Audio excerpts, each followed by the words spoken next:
Dear viewers, अस्सलाम वालेकुम। उम्मीद करते हैं आप लोग खैरियत से होंगे।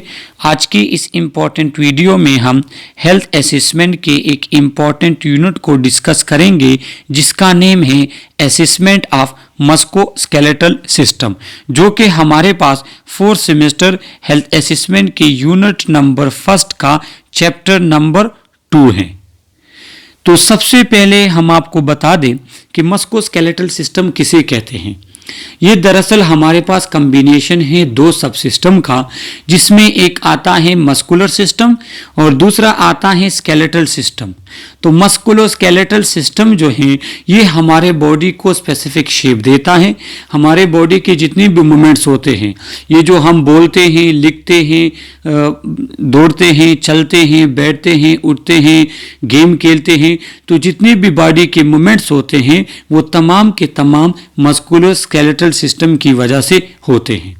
तो मस्कुलोस्केलेटल सिस्टम, मसल्स के टाइप्स, उसके स्ट्रक्चर और इस तरह स्केलेटल, फिर उसमें बोन्स, कार्टिलेज, टेंडन, लिगामेंट, तो ये सारी चीज़ें की जो एनाटमी है और फिजियोलॉजी ये आप लोग 1st और 2nd सेमेस्टर में पढ़ चुके हैं। यहाँ पे चूंकि ये हेल्थ असेसमेंट का यूनिट है तो यहाँ पे हम आप लोगों को डिटेल के साथ बताएंगे कि मस्कुलोस्केलेटल सिस्टम की असेसमेंट आप लोगों ने कैसे करनी है और मस्कुलोस्केलेटल सिस्टम के असेसमेंट के बाद आप लोगों ने किस तरह डिसाइड करना है कि ये बंदा नॉर्मल है या इस बंदे में डिफॉर्मिटी है या कोई प्रॉब्लम है। तो अगर वो प्रॉब्लम है या डिफॉर्मिटी है तो आया वो मसल की वजह से है या बोन की वजह से है, कहीं पे जॉइंट में इशू है, कहीं पे लिगामेंट में इशू है, कहीं पे टेंडन में इशू है, कहाँ पे कार्टिलेजिनियस मसला है। तो ये सारे के सारे प्रॉब्लम जो है ये आप असेसमेंट ऑफ मस्कुलोस्केलेटल सिस्टम में आप लोग सीख सकते हैं और फिर आप इसको अप्लाई कर सकते हैं। इस यूनिट को हमने 2 पार्ट्स में डिवाइड किया है। पार्ट 1 का वीडियो लेक्चर ये है, पार्ट 2 का वीडियो लेक्चर ऑलरेडी मेरे यूट्यूब चैनल पे मौजूद है, जिसके वीडियो का लिंक मैंने इस वीडियो के डिस्क्रिप्शन में दिया है। तो वहीं से जाकर आप इस यूनिट के 2nd पार्ट को देख सकते हैं। तो चलो स्टार्ट कर लेते हैं असेसमेंट ऑफ मस्कुलोस्केलेटल सिस्टम को। एक और इम्पॉर्टेंट बात मैं आपको बताता चलूं कि इस यूनिट में जितने भी आपके एमसीक्यूज बन सकते हैं या जिस टाइप के एमसीक्यूज आ सकते हैं तो वो भी हम पॉइंट आउट करेंगे ताकि आने वाले एग्जाम्स में आपके लिए आसानी हो। तो जिस तरह मैंने आप लोगों को स्टार्ट से कहा कि मस्कुलोस्केलेटल सिस्टम जो है ये हमारे पास बोन या स्केलेटल सिस्टम और मस्कुलर सिस्टम, 2 सिस्टम का मजमुआ है। तो इसमें हमारे पास बोन्स भी हैं जिसको हम हड्डियां कहते हैं। तो एडल्ट में 206 हड्डियां होती हैं, आप लोगों ने एनाटमी में पढ़ा होगा। इसमें जॉइंट्स की बात आएगी क्योंकि हमारी मूवमेंट वो जॉइंट्स की वजह से होती हैं। इसमें कार्टिलेज की बात आएगी, इसमें मसल्स की बात आएगी। तो टोटल हमारे बॉडी में तकरीबन 660 मसल्स हैं नंबर्स में। इसके बाद लिगामेंट्स की बात आएगी और टेंडन की बात आएगी। तो ये सारे के सारे इसी यूनिट में हमने पढ़ने हैं कि बोन की डिफॉर्मिटी कैसे फाइंड करेंगे, जॉइंट के कौन कौन से इशू हैं, जॉइंट के फंक्शन को कैसे एसिस करना है, लिगामेंट्स टेंडन्स को कैसे एसिस करेंगे, लिगामेंट किसे कहते हैं, टेंडन किसे कहते हैं। एनाटॉमी फिजियोलॉजी में आप लोगों ने पढ़ा है। अभी भी आने वाले स्लाइड में हम थोड़ा सा रिपीट करेंगे ताकि आप लोगों को रिकॉल हो जाए प्रीवियस नॉलेज। और टेंडन और लिगामेंट के दरमियान जो फ़र्क हैं ये भी अक्सर एमसीक्यूज में आता है, तो वो आप लोग फिर सीख लें। तो जिस तरह मैंने आप लोगों को बताया कि हमारे पास बोन्स जो होते हैं वो सख्त होते हैं, रिजिड। इसके बाद मसल्स क्या हैं कि हमारे पास जो बोन्स और जॉइंट्स वगैरह के साथ अटैच होके उनकी मूवमेंट्स में हेल्प आउट करते हैं। जॉइंट्स क्या होते हैं हमारे पास कि वो पार्ट जहां पे 2 बोन्स आपस में मिलते हैं, वो जॉइंट्स हमारे पास जो मूवमेंट्स में हेल्प आउट करते हैं। और जॉइंट्स के साथ हमारे पास लिगामेंट्स होती हैं फॉर अटैचमेंट। अब लिगामेंट और टेंडन में क्या फर्क है। लिगामेंट्स हमारे पास जो है वो 2 बोन को अटैच रखती हैं।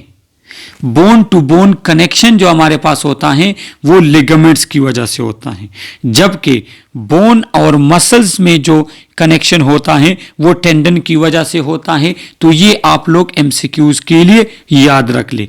कार्टिलेज जो है तो ये क्या है, ये सॉफ्ट होता है बोन से, और ये भी हमारे पास मूवमेंट्स वगैरह में हेल्प आउट करता है। सही है। तो ये सारी चीजें आप लोग स्केलेटल सिस्टम में डिटेल के साथ पढ़ चुके होंगे। अगर कोई भूल चुका है तो आप वो यूनिट्स पढ़ ले स्केलेटल सिस्टम का और मस्कुलर सिस्टम का। उसके बाद जब आप असेसमेंट पढ़ोगे तो आप लोगों के लिए समझना इजी होगा। अब ये हमारे पास कैटेगरीज और टाइप्स ऑफ बोन्स हैं जो ऑलरेडी आप लोग पढ़ चुके हैं। शेप के लिहाज से अगर हम कह दें तो हमारे पास शॉर्ट बोन्स होते हैं, जिस तरह टार्सल्स एंड कार्पल्स जो हमारे उंगलियों वगैरह में होते हैं, छोटे छोटे बोन। सही है। इस तरह हमारे पास लॉन्ग बोन्स होते हैं, फीमर, टिबिया, ह्यूमरस, रेडियस। ये हमारे पास क्या है, लॉन्ग बोन है। यहाँ पे आपको पिक्चर में दिखाए भी गए, फीमर्स हो गया, टिबिया वगैरह हो गया। इसी के साथ फ्लैट बोन होते हैं, फ्लैट चिपटे, जिस तरह स्कल। तो अगर आप स्कल को देख ले तो वो भी फ्लैट बोन है, उस पे जॉइंट्स वगैरह मतलब वो शेप वगैरह इतने ज़्यादा नहीं बने। स्टर्नम को अगर आप देख लें तो वो भी हमारे पास क्या है, फ्लैट बोन है। स्कैपुला, स्कैपुला क्या है, वो बोन जो आपके जो है हाथ को शोल्डर के साथ कनेक्ट करते हैं, स्कैपुला। तो वो क्या है, वो भी हमारे पास फ्लैट बोन है। यहाँ पे देखो आप लोगों को दिखाया गया है। इसी के साथ कुछ बोन इर्रेगुलर होते हैं, वर्टिब्रा। सही है। स्टर्नम के साथ कनेक्ट होके नीचे पीछे आता है जी, हमारे स्पाइनल कार्ड के साथ कनेक्ट होता है। सही है। इसके साथ फेशियल बोन है, वो भी इर्रेगुलर है, वो फ्लैट नहीं है। इस तरह पेल्विक बोन है, पेल्विक बोन जो क्या करते हैं, जिसके साथ हमारी टांगे कनेक्ट होती हैं, तो वो भी इर्रेगुलर बोन है। यहाँ पे शॉर्ट बोन के साथ जो है, अगर आप लोग के जहन में आ जाए कि सर स्मॉलेस्ट बोन तो मेलस इनकस स्टेप्स हैं जो कि हमारे कानों में होते हैं, वो स्मॉलेस्ट की बात हो रही है।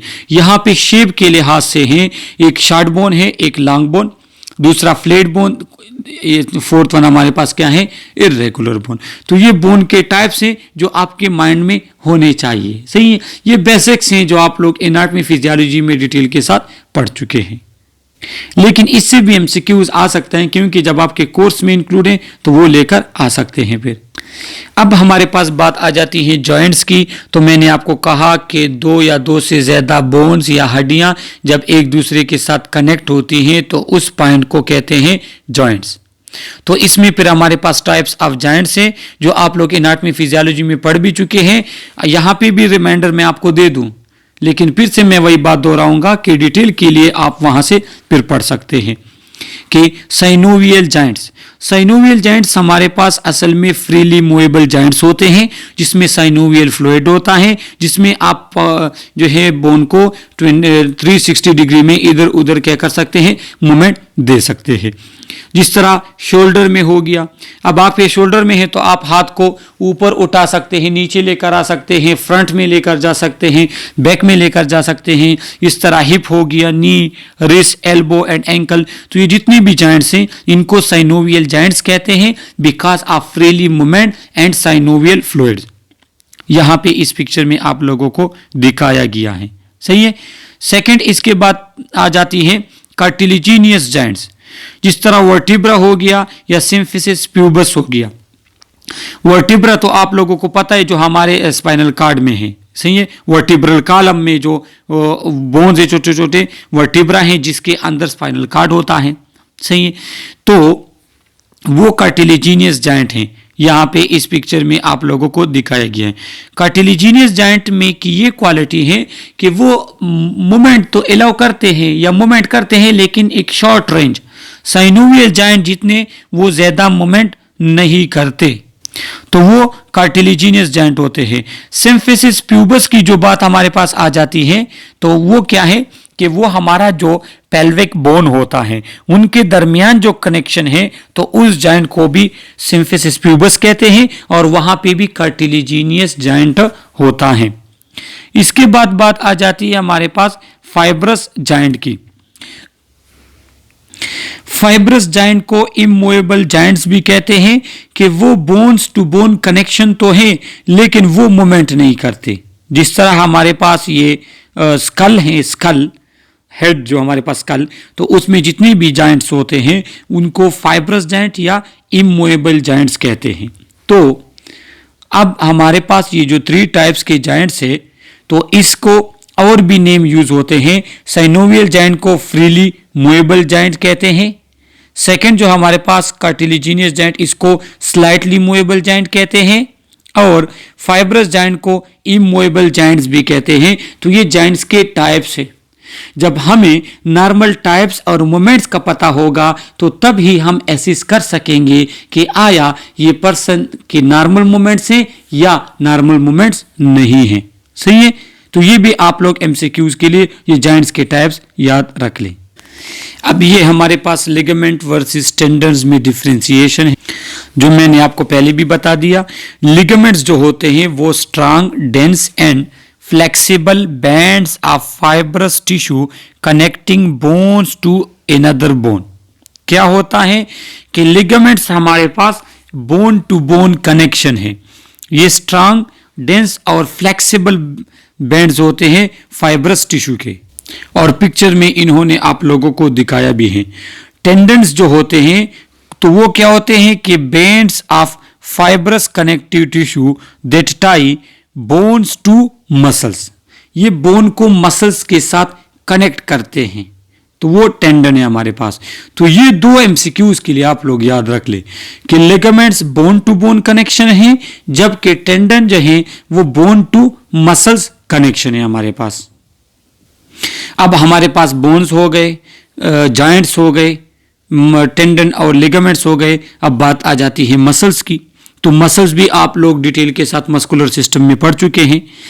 40 to 50% जो हमारे बॉडी का वेट होता है एक एडल्ट का, तो वो मसल्स की वजह से होता है। सही है, वो मसल्स जो हैं क्या होते हैं, वो हमारे बॉडी का जो टोटल वेट है उसका 40 to 50% बॉडी वेट बनाता है। कंट्रैक्ट एंड प्रोड्यूस मूवमेंट, और हमारे बॉडी के जो मूवमेंट्स होते हैं वो सिर्फ बोन की वजह से नहीं हो सकते। उन बोन को अपनी तरफ खींचना कौन है, वो मसल्स खींचते हैं। मसल्स की वजह से हमारे बॉडी के मूवमेंट्स होते हैं। टाइप्स क्या हैं? स्केलेटल मसल्स हमारे पास होते हैं जो स्केलेटल सिस्टम में है, जो बोन्स के साथ अटैच हैं। स्मूथ मसल्स होते हैं हमारे पास, क्या है कि जो हमारे बॉडी के अंदर इंटरनल ऑर्गन्स में होते हैं, जिस तरह पेरिस्टालिसिस मूवमेंट्स वगैरह, ये स्मूथ मसल्स की वजह से होती है। कार्डियक मसल्स हमारे हार्ट में पाए जाते हैं। हार्ट में हार्ट की कंट्रैक्टिलिटी वगैरह जो है ना, वो किसकी वजह से होती है, वो कार्डियक मसल्स की वजह से होती है। स्केलेटल मसल्स और वॉलेंट्री, स्केलेटल मसल जो होते हैं वो वॉलेंट्री मसल होते हैं। वॉलेंट्री इसे कहते हैं कि हम उसको मूवमेंट्स अपनी मर्जी से देते हैं। मिसाल के तौर पे बाइसेप मसल है, तो मैं हैंड को रेस करता हूं तो वो हरकत करेगा, अगर मैं हैंड को रेज ना करूं तो वो हरकत नहीं करेगा। मतलब मेरे अपनी मर्जी और मेरे अपने विल में है। जबकि स्मूथ और कार्डिक मसल जो है वो इनवॉलेंट्री हैं, उनकी मूवमेंट खुद ब खुद होती हैं, उसको हम रोक नहीं सकते। अगर रोकेंगे तो वो मसल्स या वो पार्ट डैमेज हो जाएगा। अब हार्ट की कंट्रैक्टिलिटी अगर कार्डिक मसल आपकी काम करना छोड़ दे तो कुछ ही टाइम में क्या हो जाता है, आपका हार्ट बंद हो जाता है और आपकी डेथ हो सकती है कुछ ही टाइम में। सही है, तो ये मसल्स हो गए और इसके कुछ बेसिक टाइप्स हो गए। अब जिस तरह शुरू में मैंने आपको कहा कि मस्कुलोस्केलेटल सिस्टम जो हमारे पास है तो ये बॉडी के मूवमेंट्स में हेल्प आउट करता है। तो ये कौन से टाइप के बॉडी मूवमेंट्स कराता है? ये फ्लेक्शन भी कराता है, अगर हम हैंड को बेंड कर दे, हैंड को बेंड कर देते हैं ना तो ये फ्लेक्शन। सही है, एक्सटेंशन भी कराता है, किसी हैंड को एक्सटेंड करना, सीधा करना, पाँव को सीधा करना, ये नेक्स्ट स्लाइड में पिक्चर में आपको नजर आ जाएगा। एबडक्शन करता है, जब हम हाथ को या अपने पाँव को अपने बॉडी से दूर लेकर जाते हैं तो एबडक्शन, ये भी एक मूवमेंट है। एडक्शन, जब हम हाथ को या पाँव को बॉडी की तरफ लेकर आते हैं, एडक्शन ये कराता है। प्रोनेशन, पाम को अब नीचे की तरफ करना। सुपाइनेशन, सीधा ऊपर की तरफ करना। सरकमडक्शन जो है सर्कुलर मूवमेंट, जो हमारा हाथ जो है वो सर्कुलर मूवमेंट करता है। इन्वर्जन इंटर की तरफ, एवर्जन बाहर की तरफ। रोटेशन क्या है कि जो हमारा हेड जो है ये 360 में जो हम रोटेट करते हैं। तो ये डिफरेंट टाइप ऑफ मूवमेंट्स हैं जो मसल्स करते हैं, जो स्केलेटल सिस्टम करता है, मस्कुलोस्केलेटल सिस्टम। अब ये पूरे यूनिट में यही चीज़ें डिस्कस हुई है कि हमने ये मूवमेंट्स देखने हैं। आया हमारे जॉइंट्स जो नॉर्मल मूवमेंट उसको करनी चाहिए वो वही मूवमेंट कर सकता है या नहीं कर सकता। और ये जो मूवमेंट हमने डिस्कस किए यहाँ पे सारे पिक्चर के थ्रू दिए गए हैं। देखो ये फ्लेक्शन है, ये एक्सटेंशन है, हाथ को सीधा करना। ये क्या है? ये एडक्शन, ये एडक्शन है, ये हैंड कि आप बॉडी की तरफ लेकर जा रहे हो, और ये बॉडी से ऊपर की तरफ लेकर जा रहे हो, ये एबडक्शन है। सही है। इसके बाद यहाँ पे देखे प्रोनेशन, जब आपका पाम नीचे की तरफ हो, जब आपकी हथेली, पाम कहते हैं हथेली को, ऊपर की तरफ हो, सुपाइनेशन। हेड की रोटेशन, रिट्रैक्शन आगे की तरफ लेकर जाना, प्रोट्रैक्शन आगे की तरफ लेकर जाना, हेड को रिट्रैक्शन पीछे की तरफ, इन्वर्जन अंदर की तरफ मूवमेंट्स, एवर्जन बाहर की तरफ मूवमेंट, एलिवेशन हैंड को ऊपर लेकर जाना, डिप्रेशन वापस नीचे लेकर आना, सरकमडक्शन जो है क्या होता है, ये हैंड को हम ये सर्कुलर मूवमेंट दे सकते हैं या हेड को सर्कुलर मूवमेंट दे सकते हैं। तो ये जो मूवमेंट्स इन्होंने बताए हैं इसमें से एक या दो एमसीक्यूज अक्सर एग्जाम में आती हैं कि एबडक्शन मूवमेंट किसे कहते हैं, एडक्शन किसे कहते हैं, इन्वर्जन या एवर्जन किसे कहते हैं। तो वो आप लोगों को एमसीक्यूज के लिए भी ये पता होने चाहिए, ये जितने भी मूवमेंट्स हैं। दूसरी बात ये है कि ये आपको इस यूनिट को समझने के लिए भी इन मूवमेंट्स का पता होना चाहिए कि कौन सा मूवमेंट किस तरह होता है। अब हमने तो मस्कुलोस्केलेटल सिस्टम, नॉर्मल मूवमेंट्स वगैरह सारी चीज़ें पढ़ ली। अब बात आ जाती है असेसमेंट की कि असेसमेंट और फिजिकल एग्जामिनेशन में, मस्कुलोस्केलेटल सिस्टम की एग्जामिनेशन में क्या कुछ हमने करना होगा। सबसे पहले जनरल मस्कुलोस्केलेटल हिस्ट्री हम उससे लेंगे, जिसमें हम मुझसे पूछेंगे कि कोई बोन फ्रैक्चर तो नहीं हुआ, मस्कुलर प्रॉब्लम तो नहीं हुई, कोई सर्जरीज वगैरह आपने तो नहीं की, ये चीज़ें हमसे उससे पूछेंगे। पास्ट मेडिकल हिस्ट्री में हम उससे कोई डिजीज वगैरह का पूछेंगे। फैमिली हिस्ट्री में कोई मस्कुलोस्केलेटल सिस्टम जो है, सिस्टम से रिलेटेड कोई फैमिली में डिजीज रन कर रही है तो वो हम पूछेंगे उससे, जो कि जेनेटिक्स होती हैं। हैबिट्स का पूछेंगे हम उससे कि उसके हैबिट्स या उसके तौर तरीके क्या हैं। मिसाल के तौर पे उसका काम क्या होता है, ऑक्यूपेशन वगैरह उसका क्या है, वो जो है प्लेयर हैं या वो पूरा दिन बैठा रहता है या वो मजदूर है, वजन उठाता है। तो ये हैबिट्स और उसके ऑक्यूपेशन, इन चीज़ों का हमने उससे पूछना है। तो ये 4 पॉइंट्स जो हैं ये किस में आ जाते हैं, ये हमारे पास आ जाते हैं हिस्ट्री में। इसके बाद जब फिजिकल एग्जामिनेशन आएगी तो जनरल सर्वे हम करेंगे, उसकी एग्जामिनेशन, उसकी जनरल एग्जामिनेशन करेंगे, इंस्पेक्शन करेंगे, उसके डिफरेंट जॉइंट्स वगैरह को हम देखेंगे, कहाँ पे हमें स्वेलिंग नज़र आ रही है, कहाँ पे रेडनेस नज़र आ रही है। पल्पेट करेंगे उसको, कहाँ पे जो है उसका टेम्परेचर हाई है, कहाँ पे वहाँ पे साउंडेड्स वगैरह, बोन फ्रैक्चर तो नहीं है। रेंज ऑफ मोशन हम चेक करेंगे उसके स्केलेटल सिस्टम के। लिगामेंट्स टेस्ट हमारे पास होता है। मसल स्ट्रेंथ जो है वो हम चेक करते हैं। स्पेशल मैन्यूअर्स हमारे पास आगे आएंगे, टेस्ट आएंगे, वो हम करेंगे। तो जो हमारे पास फिजिकल एग्जामिनेशन और हिस्ट्री है मस्कुलोस्केलेटल सिस्टम की, वो हाफ इस यूनिट में, इस वीडियो में हमने कवर की है, और हाफ जो है वो हमने जो रिमेनिंग यूनिट है, पार्ट है लेक्चर का, वो सेकंड वीडियो में कवर किया है। तो वो दोनों पार्ट्स देख के आप इस यूनिट को अच्छे से समझ सकते हैं।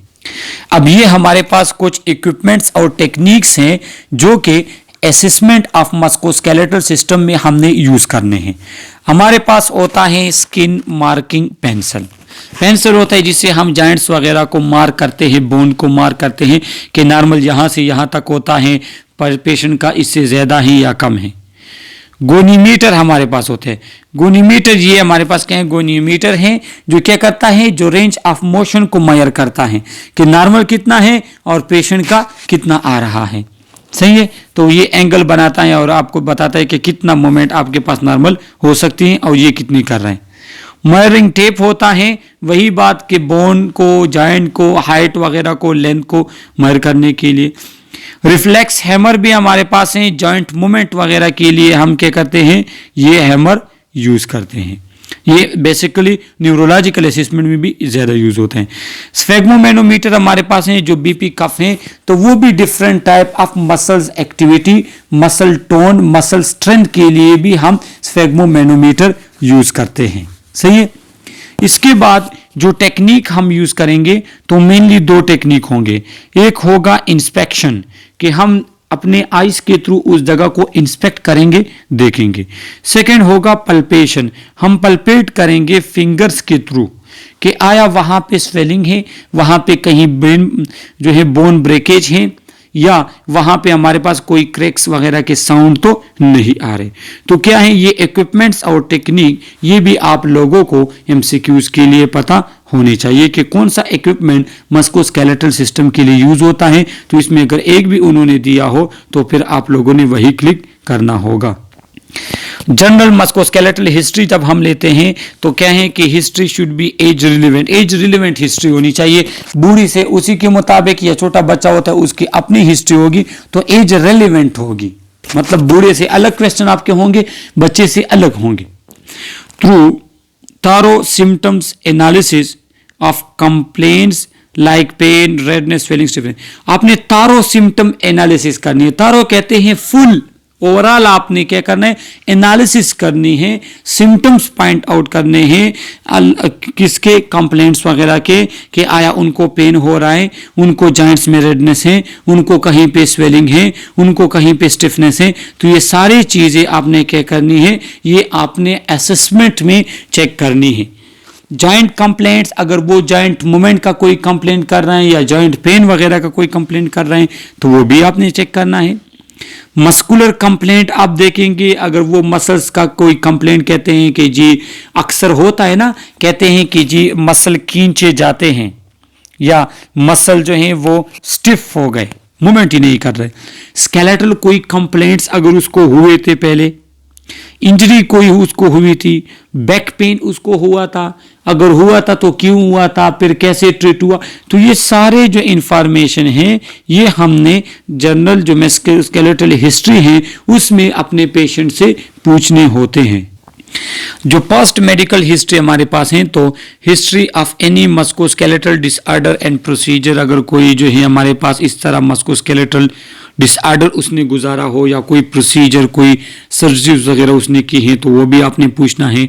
रिमोट और रिसेंट ट्रामा और any other injury and how that occur, उससे पूछते हैं कोई एक्सीडेंट वगैरह तो आपका नहीं हुआ, हड्डी वगैरह तो आपकी नहीं टूटी तो फिर कैसे ट्रीट हुआ, आपने क्या किया, कोई प्रीवियस कोई ट्रामा गुजरा हो या नज़दीक का कोई जो है इंजरी वगैरह हो बोन या मसल्स की, तो वो आपको फिर इसने बताने होते हैं। इसके बाद हमारे पास डिसऑर्डर लाइक ऑस्टियोआर्थराइटिस। ऑस्टियोआर्थराइटिस हमारे पास क्या होते हैं कि जो जॉइंट्स वगैरह होते हैं उनकी इन्फ्लेमेशन हो जाती है, उनमें क्या हो जाती है, पेन और टेंडरनेस आ जाती है। रेह्मेटॉइड आर्थराइटिस जो हमारे पास है, रेह्मेटॉइड आर्थराइटिस जो है इसमें आपके बॉडी में डिफरेंट जगहों पे पेन शुरू हो जाता है और जॉइंट्स वगैरह में काफ़ी सीवियर होता है। और इसके बाद साथ रूमेटॉइड आर्थराइटिस जो है ये बाकी आर्गन भी इफेक्ट करता है, जिस तरह लंग्स हो गए, किडनी, आपका हार्ट्स वगैरह, ये उसको भी क्या कर सकता है, इफेक्ट करता है। इसके बाद जनरलाइज एक, अगर आपके पूरे बॉडी में दर्द वगैरह होते हैं, सुस्ती सी होती है, आपने बताना है। पोली आर्थराइटिस जो है ये कौन सा आर्थराइटिस है कि ये वही जॉइंट पेन है, लेकिन इसमें एट अ टाइम 5 या 5 से ज्यादा जॉइंट्स इन्वॉल्व होते हैं। अगर उनमें पेन होता है तो इसको फिर हम पोली आर्थराइटिस कहते हैं। Medication related to musculoskeletal disorder and response, आप उससे पूछेंगे कि आपने कोई मेडिसिन वगैरह यूज किए हैं या नहीं। जॉइंट कोई प्रोसीजर, कोई सर्जरी जॉइंट्स की हुई है, टोटल नी रिप्लेसमेंट जो हमारे पास होता है वो हुई है या नहीं हुई। Medication that can cause musculoskeletal effect, हम उससे और भी पूछेंगे कि आप कोई और मेडिसिन तो यूज नहीं कर रहे। जिस तरह हमारे पास जो है डायरेटिक्स हो गए, तो डायरेटिक्स में क्या है कि वो different type of muscle spasm वगैरह ये प्रॉब्लम क्रिएट करता है। एंटी इन्फ्लेमेटरीज जो मेडिसिन होते हैं वो भी हमारे पास डिफरेंट टाइप ऑफ क्या करते हैं, डिजीज काज करते हैं रिलेटेड टू क्या, हमारे बोन्स और जॉइंट्स वगैरह। उसके बाद ओसीपी हमारे पास ओरल कंट्रासेप्टिव, तो इसका तो एज सच कोई ज्यादा इफेक्ट नहीं होता, लेकिन ये है कि ये भी मसल्स और बोन्स के डिफरेंट टाइप ऑफ प्रॉब्लम जो है वो काज कर सकते हैं, ये इन मेडिसिन के साइड इफेक्ट है। इसके बाद हमारे पास है रेहेबेडोमाइलोसिस, ब्रेकडाउन ऑफ स्केलेटल मसल। ये हमारे बोन्स और मसल्स वगैरह की खुद से ब्रेकडाउन होती हैं, और जो ब्रेक या जो वेस्ट हमारे पास बोन्स वगैरह होते हैं वो क्या हो जाते हैं, वो ख़त्म होना स्टार्ट करते हैं, वो खुद ब खुद क्या होते हैं, ख़त्म होते हैं, ख़राब होते हैं, सही है, जिससे हमारे पास फिर मसल्स पेन्स होता है, वीकनेस आती है, वोमिटिंग, कंफ्यूजन वगैरह, ये सिम्टम जो है ये है जो हमारे पास रेहेबेडोमाइलोसिस ब्रेकडाउन के साथ ये सिम्टम हो सकते हैं।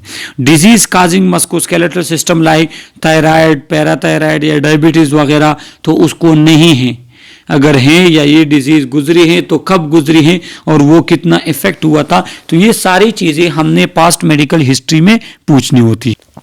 फैमिली हिस्ट्री में हम मस्कुलोस्केलेटल डिसऑर्डर उसे पूछेंगे कि अगर उस फर्स्ट क्लास रिलेटिव जो आपके क्लोज रिलेटिव होते हैं, आपके पेरेंट्स, भाई वगैरह, ये तो क्या है कि हमने उनसे पूछना है कि गोट जो कि हमारे पास आर्थराइटिस है, डिफरेंट जॉइंट्स में क्या हो जाता है, यूरिक एसिड की एक्युमुलेशन ब्लड स्ट्रीम में उस जॉइंट में एक्युमुलेट हो जाते हैं और क्या करते हैं, इंतहाई सीवियर पेन काज करते हैं। ऑस्टियोपोरोसिस हो गया, बोन्स की रिजर्प्शन जो हमारे पास है, बोन कमजोर हो जाते हैं, या डिफरेंट टाइप ऑफ आर्थराइटिस जो है ये क्या है, ये फैमिली में रन कर सकती हैं, तो हमने उससे फैमिली हिस्ट्री भी पूछनी है अगर हमारे पास पेशेंट इस टाइप ऑफ डिजीज के साथ आते हैं कि आया उनके फैमिली मेंबर में ये डिजीज है या नहीं, क्योंकि अगर हमें पता चला कि ये जेनेटिक है तो उसी के मुताबिक फिर हमने इंटरवेंशन करने होते हैं। इसके बाद हम उससे हैबिट्स वगैरह का पूछेंगे, कोई ड्रग्स एब्यूज तो नहीं है, या ड्रग्स वो कौन से यूज़ करता है अपने जॉइंट्स पेन वगैरह के लिए, हर्बल रेमेडीज़ वगैरह, डिवाइसेस वगैरह तो उसने यूज़ नहीं किए या यूज़ तो नहीं करा। जिस तरह हमारे पास क्रचिज हैं तो क्रचिज ये बैसाखियों को कहते हैं, वॉकर्स लोग यूज़ करते हैं, स्प्लिंट ये लोग यूज़ करते हैं जो उनके उंगली वगैरह को सीधा रखते हैं। तो हमने इसका पूछना है कि आपने ये यूज़ तो नहीं किए, यूज़ किए होंगे तो इनका इफेक्ट फिर हमारे मस्कुलोस्केलेटल सिस्टम पे होता है, उसकी एनाटमी वगैरह को ये इफेक्ट कर सकते हैं। नॉर्मल डेली एक्टिविटीज़ का भी हमने उससे पूछना है कि आपकी एक्टिविटीज़ क्या हैं, स्पोर्ट्समैन हो, मजदूर हो, वज़न वगैरह ज़्यादा उठाते हो, स्विमर हो, क्या हो।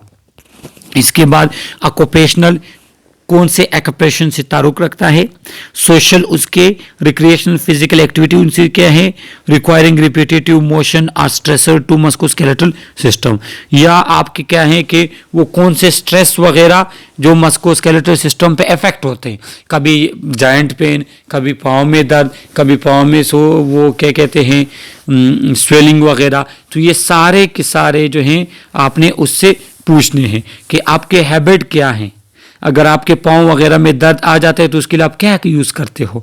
तो ये सब इंफॉर्मेशन इसके हैबिट्स में आ जाती है जो हमने पूछनी है। अब ये हमारे पास मस्कुलोस्केलेटल असेसमेंट में हमने क्या करना है, जनरल सर्वे उससे करनी है। Gait, posture and balance. Gait कहते हैं चलने के अंदाज को, जो आगे स्लाइड में आएगा, पिक्चर के थ्रू दिखाएंगे। जो पोस्चर है आप किस तरह जो है स्टे करते हो या किस तरह खड़े हो कि आपकी पोस्चर कैसी है, आप किस तरह नजर आते हो, आया आप खुद को बैलेंस रख सकते हो या नहीं। ग्रोथ, जो डिफॉर्मिटीज आप में कौन कौन सी है, कोई बोनी आउट ग्रोथ तो नहीं है, कोई कंट्रैक्चर कहाँ पे स्वेलिंग वगैरह तो नहीं है। मसल सिमेट्री हम देखते हैं, आया दोनों साइड पे मसल जो है उनके उनके शेप साइज सब एक जैसे हैं। मसल स्ट्रेंथ कितनी है, जिसके लिए हमारे पास स्कोर यूज होता है 0 to 5, जो आगे जाके हम डिस्कस करेंगे। मसल प्रॉब्लम, कोई पेन स्वेलिंग वगैरह तो नहीं हुई। जॉइंट सिमेट्री हम देखेंगे, कहीं पे स्वेलिंग या रेडनेस तो नहीं है, जॉइंट्स आपके सिमेट्रिकल हैं दोनों साइड पे। Range of motion, limitations, crepitations, हमारे पास कोई क्रेपिटेस वो साउंड्स वगैरह, क्रच क्रच की साउंड्स वगैरह तो नहीं आए, ये चीज़ें भी हमने देखने हैं। जॉइंट पेन हमने देखना है कि उसको जॉइंट पेन है या नहीं है, अगर है तो कौन से जॉइंट में है। सही है। इसके बाद जनरल सर्वे हम उससे पूछेंगे, हिस्ट्री वगैरह जो हमारे पास आ जाती है। गेट एंड पोस्चर हमने देखना है, गेट उसके चलने के अंदाज को लड़खड़ा के चलता है, एक पांव घसीट के चलता है, कैसे चलता है। Normal erect steady posture, normally वो इरेक्ट हो मतलब स्टीडी पोस्चर वो मेंटेन कर सकते हैं, मतलब सीधा खड़ा हो सकता है। गेट अगर एबनॉर्मल है तो किस टाइप का है। बॉडी अलाइनमेंट ये हम चेक करेंगे। बॉडी प्रोपोर्शन हम चेक करेंगे, मतलब उंगलियां वगैरह नॉर्मल की तरह है या कोई बड़ी है कोई छोटी है, ये तो नहीं है।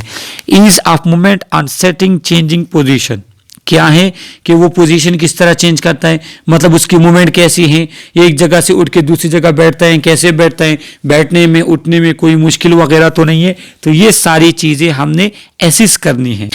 देखो ये हमारे पास डिफरेंट टाइप ऑफ गेट है। देखो चलने का अंदाज हर एक पिक्चर में अलग अलग है, तो हमने देखना है कि आया ये गेट जो है ये नॉर्मल है या नहीं, क्योंकि नॉर्मल जब बंदा जाता है तो वो सिंपल हमें नजर आता है कि मतलब वो सही है। अगर उसके टांगों में थोड़ा बहुत इश्यू है तो हम कहते हैं कि उसका गेट नॉर्मल नहीं है। सही है, ये आप लोगों को पता होना चाहिए। तो ये असेसमेंट ऑफ मस्कुलोस्केलेटल सिस्टम का फर्स्ट यूनिट का फर्स्ट पार्ट था। अगर आपको कहीं पे कोई क्वेश्चन हो थ्रू कमेंट्स आप हमसे पूछ सकते हैं। अगर आप लोगों ने हमारा चैनल सब्सक्राइब नहीं किया तो प्लीज़ चैनल को भी सब्सक्राइब करें, बेल आइकन प्रेस करें ताकि हर आने वाली नई वीडियो का नोटिफिकेशन आपको मिल सके। Okay, thank you.